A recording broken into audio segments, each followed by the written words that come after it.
Ассаламу алейкум достор, мен атым Шабдан Болотбеков. Жана биз бир ай мурун челлендж кой берген, то есть ошолго мен да катышып жаткам. Бодре утро 5:00 деп аталат, Купман таң 5:00.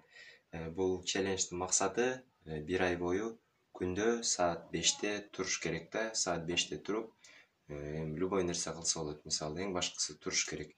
Туруп зарядка кылса болот, чуркаса болот, китеп окуса болот, намаз кылса болот, көп нерселерди кылса болот да.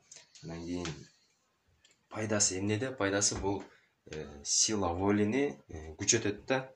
То есть эрктүү болот экенсиң да, бул челленджди кылгандан кийинчи. Анан кийин 1-апрелде башталган.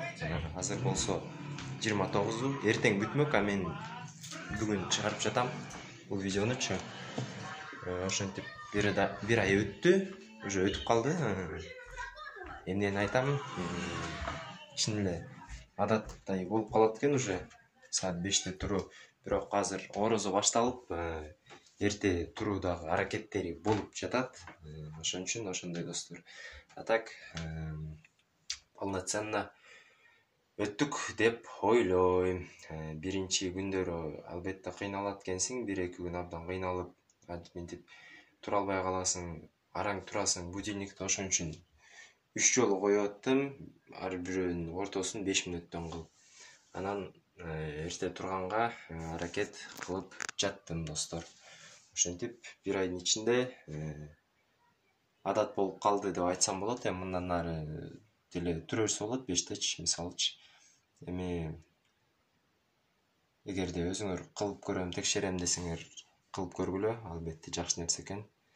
Күндүн чыгып атканын көрүп, мындай карап туруп бир кайф алат экенсиң да, действительно кайф алат экенсиң да. Бөлөкчө кайф да мындай. А то кеч туруп калсаң, өзүнчө эле кыжалат боло бересиң го. Как будто бирдеке жетишпей калгандайчы. Эртең менен таң атпай турганда анда уже бөлөк тема. Ошон үчүн силер дагы кылып көргүлө. Мен башында видеолор тарткам, 3 видео тарткам, жүктөйүн деп биз момундай челлендж кылып атабыз. Күндү эртең менен тура эле деп жатабыз. Момундай өзүнчө эле эме болупчу, мындай мотивация берипчи. Бирок что-то ойлонуп кетип жүктөгөн жокмун. Анан кийин азыр болсо тартып, силерге ушул эстафетаны айтып берип атам да.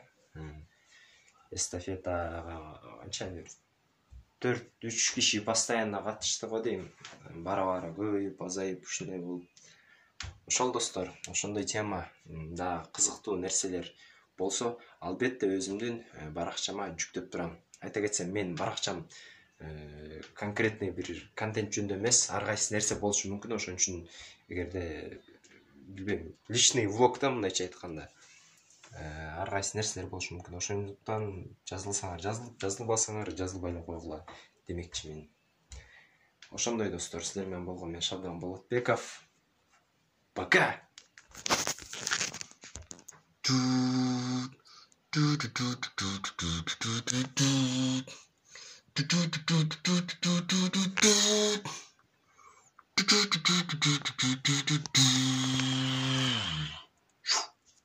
Yeah.